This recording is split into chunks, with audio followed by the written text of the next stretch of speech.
O Porto de Itaqui tem vocação para a movimentação de granéis sólidos e líquidos, historicamente. As duas cadeias que concentram grande parte do volume são a produção de grãos, exportação de soja e milho, e a movimentação de produtos petrolíferos, importação de diesel e gasolina. Os fluxos que devem apresentar a maior taxa de crescimento são os de importação de derivados de petróleo, com taxa média de 1,9% ao ano, crescimento maior no curto prazo de 12,1% ao ano. O Tribunal de Contas da União deu aval para a concessão de mais 4 terminais no Itaqui, responsáveis pela movimentação e armazenagem de granéis líquidos, especialmente combustíveis, além de outras instalações complementares. A previsão é de que sejam investidos 480 milhões de reais nos 4 terminais.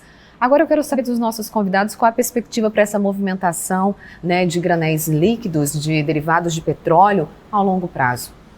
A perspectiva é muito boa, como você falou, a gente recebeu recentemente a notícia do TCU aprovando os estudos de concessão de mais 4 terminais, São projetos que já estavam qualificados no PPI, no Programa de Parcerias e Investimentos do Governo Federal.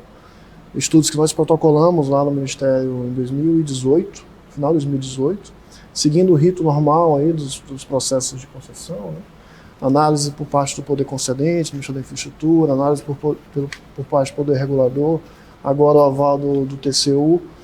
Então a gente espera que logo sejam lançados os editais, e a licitação ocorra ainda no início do ano que vem.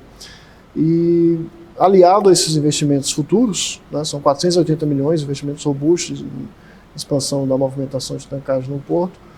Eu destaco aqui outros 2 investimentos que estão sendo feitos, pela Granel Química e pela Ultracargo, de ampliação de tancagem. São investimentos também robustos, que estão em execução no porto. E outros investimentos privados também, que além da tancagem, além da implantação de tancagem, como fertilizantes, a construção do nosso armazém de fertilizantes, a Suzano também investindo na construção de um novo berço, um armazém de celulose.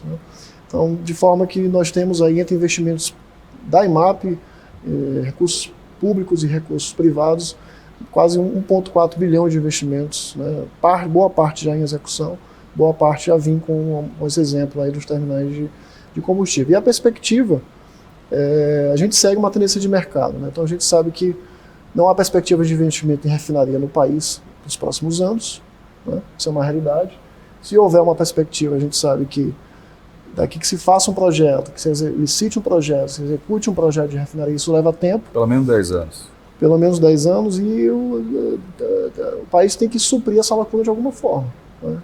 E a forma como a gente enxerga é ainda continuando fazendo importação de combustíveis, e a gente precisa oferecer a infraestrutura necessária para que o Brasil continue crescendo, continue para e passo com o seu crescimento, tenha a opção de abastecimento com combustíveis. E diga-se de passagem, segue a tendência do agronegócio. A gente não pode falar de agronegócio sem falar de combustível, de granéis líquidos. Uma coisa liga a outra. Você tem um aumento da área plantada, você tem um aumento da produção, você tem um aumento da movimentação de fertilizantes carga. também, Arthur?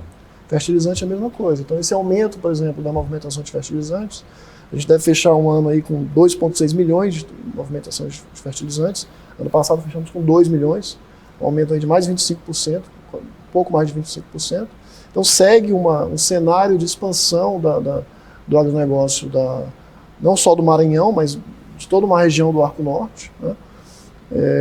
Quando a gente fala em exportação de grãos, também é importante para quem nos ouve, o porto não exporta só os grãos produzidos no Maranhão. Boa parte dos grãos são oriundos, por exemplo, do Mato Grosso, Nordeste do Mato Grosso, Goiás, Tocantins, parte do Piauí, uma parte do Pará. Então você tem uma divisão na participação da originação da carga em toda a área de influência. Acho que a tendência é todos os portos do Arco Norte terem um crescimento forte, Sérgio? Agora está se falando que o governo vai incentivar fortemente a Ferrogrão, que liga o Mato Grosso até o Porto de Indaiatuba, lá no Pará. Isso aí, não há dúvida que vai ser um forte competidor de Itaqui. Eu diria que mesmo que Itaqui tivesse a capacidade de escoar a partir do porto para outros portos, ele teria um gargalo que é o gargalo de logística. Apesar de a gente falar assim, nós temos 2 ferrovias, ou 3, nós temos todas as cargas crescendo. A carga de minério, ela vai ser um competidor natural, de espaço nas ferrovias. E a gente está hoje com a perspectiva de aumentar 70 milhões de toneladas aí pelo Porto da Vale, e que acaba sendo um competidor, porque a logística é única.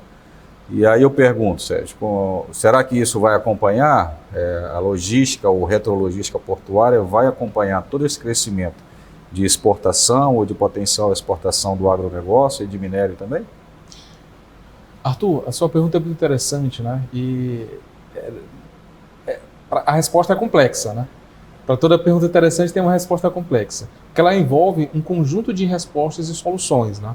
A Amanda começou falando de combustíveis de granel líquido, né? Ou seja, o Porto de Itaqui, ele hoje se configura como um dos principais hubs de distribuição de combustíveis do Norte e Nordeste, né? Então, como a gente fala no setor, um hub, o que é um hub? É um porto que ele é um grande recebedor de mercadoria em grandes volumes e distribuidor em pequenos volumes para outros portos menores. E aliado a esse movimento de expansão nos portos do Arco Norte, né, ou seja, os portos que estão localizados acima do paralelo 16, nós temos ali 7 grandes portos terminais no Arco Norte.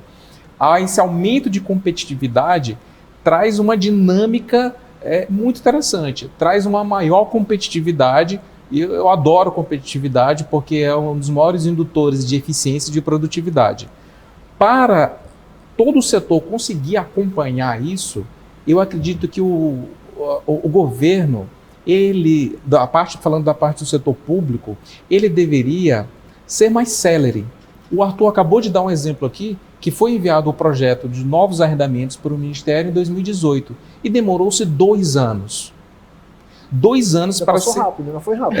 E ainda tem casos, né, de 3, 4 verdade. anos. Então, assim, para a gente conseguir acompanhar a evolução de toda essa cadeia produtiva do setor portuário, ninguém mais fala, o setor público ele tem que ser o grande operador, ninguém mais fala isso. A gente quer que o governo seja competente e excelente no planejamento e na regulação. E demorar 2 anos para dar um aval para uma nova concessão dentro de um porto que já existe é um absurdo. Então, na verdade, você está falando que o futuro tem que passar pelos terminais privados. Ou passar para os terminais privados, né? Isso é sempre uma opção válida, mas uma outra alternativa simplesmente é fazer uma alteração na legislação. A Lei 12.815 de 2013, ela retirou da autoridade portuária pública, né, do porto público, a capacidade, a autonomia de tomar as decisões e colocar em novos projetos, novos arrendamentos, né? Agora tudo está centralizado em Brasília, nos ministérios. Eu, particularmente, gostaria de ver a maior competição possível entre porto público e entre terminal privado, né? Então, o Arthur aqui é um representante do poder público. Eu acredito que a EMAP não tem medo de concorrência. E como é que você vê, então, o surgimento de novos portos aí na Baía de São Marcos? Então, já aproveitando o gancho. Nós temos hoje 3 portos no nosso complexo e 3 projetos, né? O primeiro grande projeto que surgiu um tempo atrás foi o projeto do Porto Mearim, que conseguiu autorização da ANTAC, mas foi paralisado por diversos motivos relacionados à empresa proprietária do projeto. Depois veio o projeto do Porto São Luís, que era da W Torre, depois se passou para os chineses, para uma grande empresa de infraestrutura chinesa, uma das maiores do mundo. E hoje está na fase de terraplanagem. Existe ali uma questão judicial em relação aos moradores que estavam lá. Tem uma discussão judicial acerca da autorização, da licença ambiental para a construção, que eu acho que ainda não está concluída essa discussão, mas tudo indica que, como existe demanda e existe interesse do setor privado, o porto vai sair. E o terceiro projeto, que é o do terminal portuário de Alcântara. Durante muito tempo nunca se levou em consideração esse outro lado da Baía de São Marcos, e agora nós temos a empresa Grão Pará. Ela obteve a autorização da ANTAC para a construção e operação do projeto, está em fase de estudos, né, ainda para a obtenção das primeiras licenças. Eu vejo isso muito positivo, porque existe demanda, existe mercado, existem condições físicas naturais, e isso vai trazer uma competição com o Porto de Itaqui, com o Porto de Suape, com os portos do Pará e do Amazonas, mas é isso que nós, como consumidores, queremos, né? Como professores, como profissionais do setor. Eu diria que não é nem uma competição para quem pega mais, é para quem chega mais rápido, né? Porque o mercado tem para todo mundo. Quem vai conseguir fazer mais rápido, absorver essa demanda, é por isso que eu fiz essa provocação em relação a terminais privados, Por causa de todos esses obstáculos que os portos públicos têm, né? Aí depois você tem que fazer uma licitação, passa pelo TCU, e não sei o quê. Isso leva 2, 4 anos, e a dinâmica do mercado hoje é tão grande que não dá para esperar tanto tempo.